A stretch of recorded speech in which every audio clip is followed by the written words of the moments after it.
Good evening everyone. Welcome to my YouTube channel. तो आज हम पढ़ेंगे किंगडम मोनेरा, डिटेल एक्सप्लेनेशन पढ़ेंगे। हमारा बायो वीक चल रहा है तो हमने वन शॉट हम रिवीजन कर रहे हैं चैप्टर्स का। हम शॉर्ट्स में हम पास्ट ईयर्स पेपर्स के चैप्टर 2 बायोलॉजिकल क्लासिफिकेशन के किंगडम मोनेरा के डिटेल एक्सप्लेनेशन को देखेंगे। हमने सिस्टम ऑफ क्लासिफिकेशन पढ़ा, हमने 2 सिस्टम ऑफ क्लासिफिकेशन पढ़ा, हमने 3 डोमेन सिस्टम पढ़ लिया और हमने 5 क्लासिफिकेशन सिस्टम पढ़ लिया। अब हम किंगडम मोनेरा के डिटेल एक्सप्लेनेशन की बात करेंगे। तो आई होप आपको मेरी वीडियो पसंद आए। तो अगर वीडियो पसंद आए तो चैनल को ज़रूर सब्सक्राइब करिएगा, लाइक करिएगा।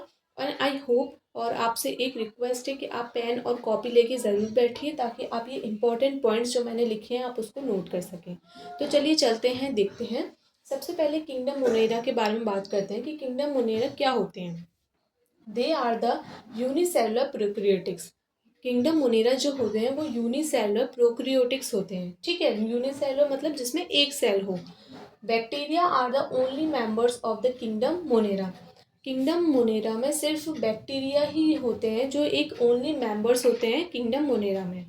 नेक्स्ट देखते हैं, they are the most abundant micro organisms found on the earth. ये मोस्ट अबेंडेंट माइक्रो ऑर्गेनिम्स होते हैं जो कि अर्थ पे फाउंड होते हैं। दे अकर ऑलमोस्ट एवरीवेयर। ये सब जगह, ऑलमोस्ट सब जगह प्रेजेंट होते हैं। कहाँ कहाँ पे? In air, water, soil, snow and even in और other organisms as a parasite. ये पैरासाइट की तरह भी अदर ऑर्गेनिम्स पे होते हैं, अकर होते हैं। ठीक है, नेक्स्ट देखते हैं point, on the basis of shape bacteria are the group under the 4 categories. 4 categories में on the basis of the shape bacteria को हमने 4 कैटेगरीज पे हमने डिवाइड किया गया है। तो सबसे पहला आता है हमारा कोकस, जिसे हम कोकाई शेप बोलते हैं। ये होते हैं, दे हैव अ स्पेरिकल शेप। इनके पास स्पेरिकल शेप होती है। नेक्स्ट देखते हैं बैसिलस, जिसे हम बैसिलाई बोलते हैं। ये they are the rod shape bacteria. ये रॉड शेप बैक्टीरिया होते हैं। आपने रॉड देखी होगी, बिल्कुल उसी टाइप के रॉड शेप बैक्टीरिया होते हैं।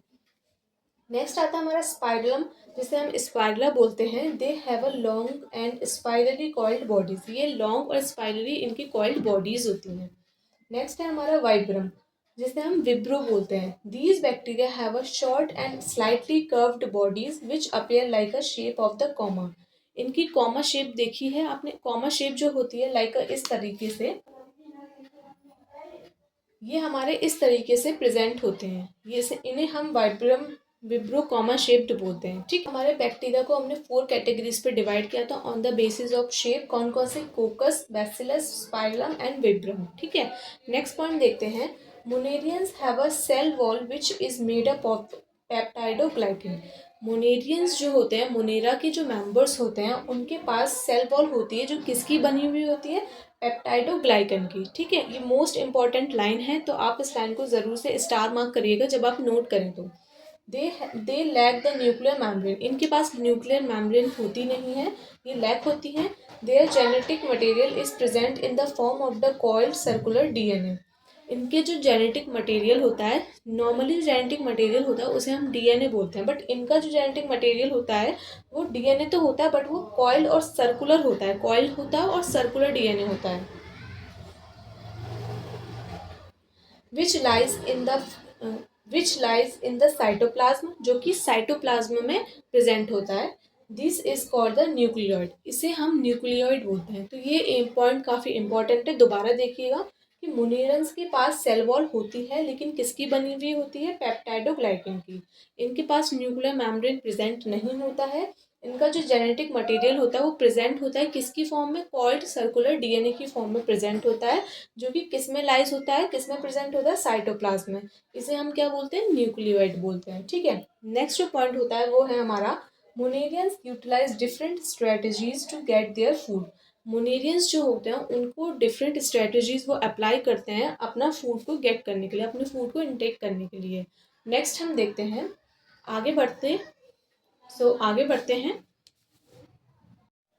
लास्ट पॉइंट में हमने पढ़ा था कि डिफरेंट मेथड्स हैं मोनेरा के कि वो अपने फूड को सिंथेसाइज करने के लिए डिफरेंट मेथड यूज़ करें। लास्ट पॉइंट हमने पढ़ा था कि मोनेरा जो होता है वो डिफरेंट मेथड यूज़ करता है टू सिंथेसाइज देयर फूड। तो हम उसमें कुछ पॉइंट्स पढ़ेंगे। सबसे पहला पॉइंट कहता है हमारा, सम ऑफ द मोनेरियंस, जिसे हम बैक्टीरिया बोलते हैं, are the autotrophic that is synthesize their own food from inorganic substrate. कुछ मोनेरियंस जो होते हैं जिसे हम बैक्टीरिया बोलते हैं वो हमारे ऑटोट्रॉफिक होते हैं, जिसका मतलब क्या होता है कि वो अपने फूड को खुद ही सिंथेसाइज करते हैं फ्रॉम देयर इनऑर्गेनिक सबस्ट्रेट। जो इनऑर्गेनिक सबस्ट्रेट्स होते हैं उनको उसके थ्रू वो अपने फूड को खुद ही सिंथेसाइज करते हैं। ठीक है, दे मे बी फोटोसिंथेटिक ऑटोट्रॉपिक और कीमोसिंथेटिक ऑटोट्रॉपिक। ये जो हैं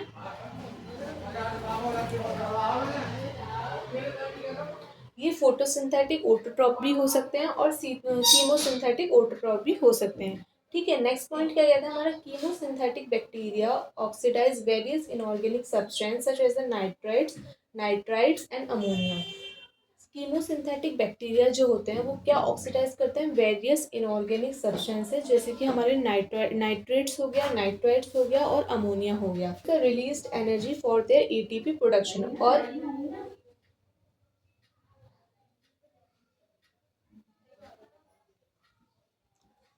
and use the released energy for their ATP production. और अपनी एनर्जी को रिलीज करते हैं किस लिए, क्योंकि वो एटीपी का प्रोडक्शन करते हैं। ठीक है, नेक्स्ट पॉइंट हमारा क्या कहता है,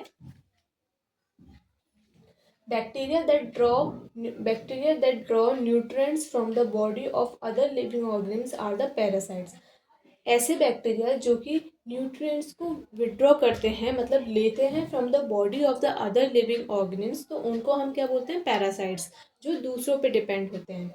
नेक्स्ट पॉइंट है हमारा, bacteria that derive their nutrients from the dead remain of plants and animals are the saprophytes. ऐसे बैक्टीरिया जो कि न्यूट्रिएंट्स को डिराइव करते हैं फ्रॉम द डेड, जो रिमेन्स डेड और रिमेन्स जो होता है हमारा प्लांट और एनिमल्स का, उनको हम सैप्रोफाइट्स बोलते हैं। नेक्स्ट जो हमारा नेक्स्ट पॉइंट है, फिफ्थ पॉइंट, वो कहता है हमारा, bacteria that live in the association with other living organisms and derive nutrients from their with and derive nutrients from them without causing any harm are called the symbionts। ये जो term है ये बहुत ज़्यादा इम्पोर्टेंट है। ये जो term आपने सुना है सिम्बायोट्स, ये काफ़ी इम्पोर्टेंट टर्म्स है, तो इसको मैं स्टार मार्क करूँगी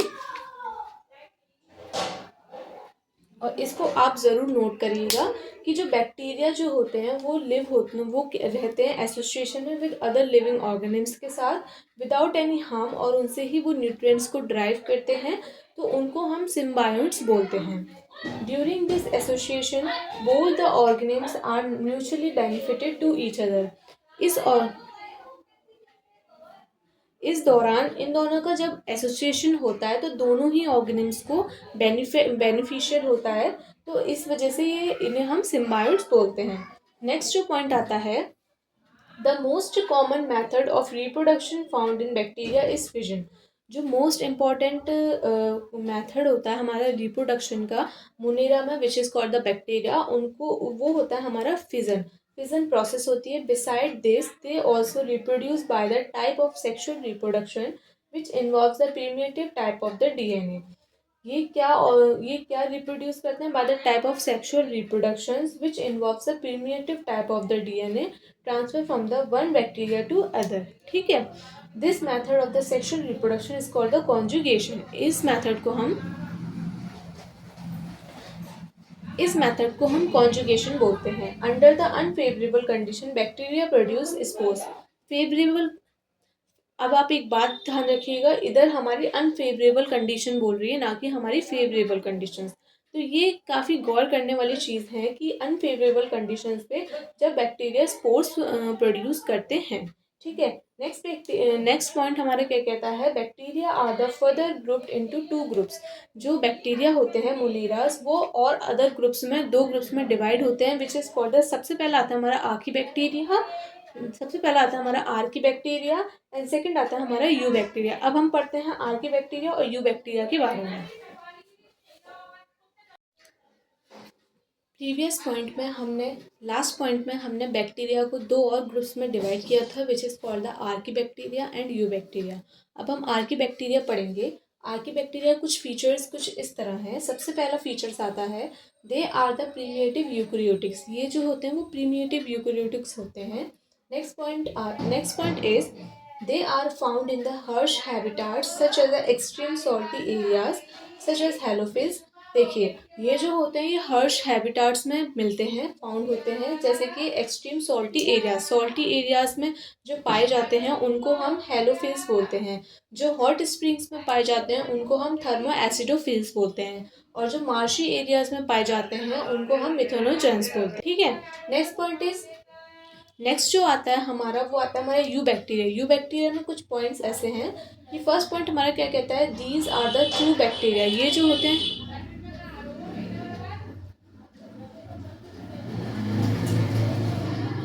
ये जो होते हैं ये ट्रू बैक्टीरिया होते हैं। Next point is they have a rigid cell wall and if motile a flagellum. ये जो होते हैं इनके पास रिजिड सेल वॉल होती है, और अगर ये मोटाइल होते हैं, मोटाइल का मतलब ये मूवेबल होते हैं, अगर ये मूवेबल होते हैं तो ये इनके पास फ्लैजिलम होता है, मूव करने के लिए फ्लैजिला इज बेनिफिशियल। ठीक है, नेक्स्ट जो आता है वो आता है हमारा साइनोबैक्टीरिया। साइनोबैक्टीरिया के बारे में हम पढ़ते हैं, थर्ड आता है साइनोबैक्टीरिया। साइनोबैक्टीरिया में कुछ फीचर्स कुछ इस तरह से हैं। साइनोबैक्टीरिया के फीचर्स कुछ इस तरीके से हैं। सबसे पहला है हमारा, they are also known as the blue green algae. इनको हम ब्लू ग्रीन एल्गी भी बोलते हैं। They are found in the wide range of the habitats where the sufficient moistures and suitable temperatures are present. ये उस तरीके के habitats में फाउंड होते हैं, वाइड रेंज का हैबिटाट होता है जहाँ पे सफिशिएंट मॉइस्चर होता है और सुटेबल टेम्परेचर होता है। ठीक है, they blooms in the polluted water bodies. ये जो होते हैं ये पॉल्यूटेड वाटर बॉडीज में ब्लूम करते हैं। Next point is they show the different morphological forms. इन ये जो होते हैं डिफरेंट मॉर्फोलॉजिकल फॉर्म्स को शो करते हैं।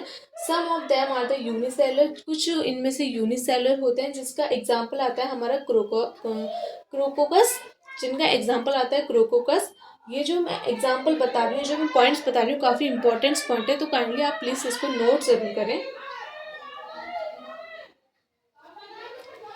एग्जाम्पल ज़रूर याद रखिएगा। सम आर द कॉलोनियल, जो कॉलोनियल होते हैं, जो कॉलोनीज बनाते हैं, उनमें एग्जाम्पल आता है microcyst. While some are the filamentous, कुछ फिलामेंटस होते हैं जिसमें एग्जाम्पल्स आता है नॉस्ट्रिक्स और एनाबिना। ठीक है, their colony are generally surrounded by the gelatinous sheet. इनकी जो कॉलोनी होती है वो जनरली किससे सराउंड होती है, किससे कवर होती है, जिलेटिनस शीट से। Next point is some of the cyanobacteria are like a Nostoc and Anabaena have a special cells called the heterocyst. तो जो साइनोबैक्टीरिया होते हैं इनके पास कुछ स्पेशल सेल्स होते हैं जिनको हम बोलते हैं हेट्रोसिस्ट, जो कि नॉस्ट्रिक और एनाबिना होते हैं। और ये हेट्रोसिस्ट का काम क्या होता है, to fix the atmospheric nitrogen. इनका जो काम होता है एटमॉस्फेरिक नाइट्रोजन को फिक्स करना होता है। ये जो पॉइंट्स है साइनोबैक्टीरिया की, ये जो मैं बता रही हूँ, ये काफ़ी इंपॉर्टेंट है और ये आपको पेपर में ज़रूर मिलेंगे। तो ये फिक्स है कि आपको ये इसका इसका जो क्वेश्चन बनेगा वो आपको पेपर में ज़रूर मिलेगा। Next point is because of the presence of chlorophyll a. इन साइनोबैक्टीरिया के अंदर क्लोरोफिल ए प्रेजेंट होता है। These organisms are the photosynthetic autotrophs. ये जो ऑर्गेनिम्स होते हैं फोटोसिंथेटिक ऑटोट्रॉप्स होते हैं। ठीक है, नेक्स्ट जो लास्ट बचता है वो आता है हमारा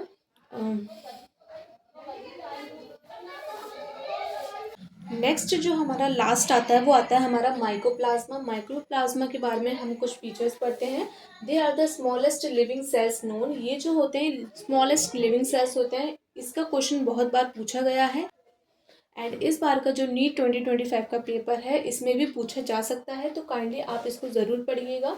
दे completely lack a cell wall and can survive without oxygen. इसकी खासियत ये है कि ये जो होते हैं इसकी सेल वॉल जो होती है कम्प्लीटली लैक होती है, इनके पास सेल वॉल नहीं होती है और ये विदाउट ऑक्सीजन के भी सर्वाइव कर सकते हैं। तो ये हो गए माइक्रोप्लाज्मा के फीचर्स कि ये स्मॉलेस्ट लिविंग सेल्स होती हैं, इनके पास सेल वॉल नहीं होती है और ये विदाउट ऑक्सीजन के भी सर्वाइव कर सकते हैं। नेक्स्ट जो लास्ट पॉइंट कहता है वो है हमारा most of the mycoplasma are the pathogenic and cause disease in animals and plants. Mycoplasma जो होते हैं, कुछ माइक्रोप्लाज्मा ऐसे होते हैं जो पैथोजेनिक होते हैं, डिसीज कॉजिंग्स होते हैं, जो कि हमारी एनिमल्स और प्लांट्स में डिसीज कॉज करते हैं। तो ये थे हमारे माइक्रोप्लाज्मा के कुछ फीचर्स और ये थे हमारे किंगडम मोनेरा के बारे में डिटेल्ड एक्सप्लेनेशन। कल हम किंगडम प्रोटिस्टा के बारे में पढ़ेंगे एंड आई होप आपको मेरी वीडियो पसंद आई। वीडियो पसंद आई हो तो चैनल को ज़रूर से सब्सक्राइब करें, वीडियो को लाइक करें एंड मिलते हैं नेक्स्ट वीडियो के लिए and thank you so much for watching this video. Bye.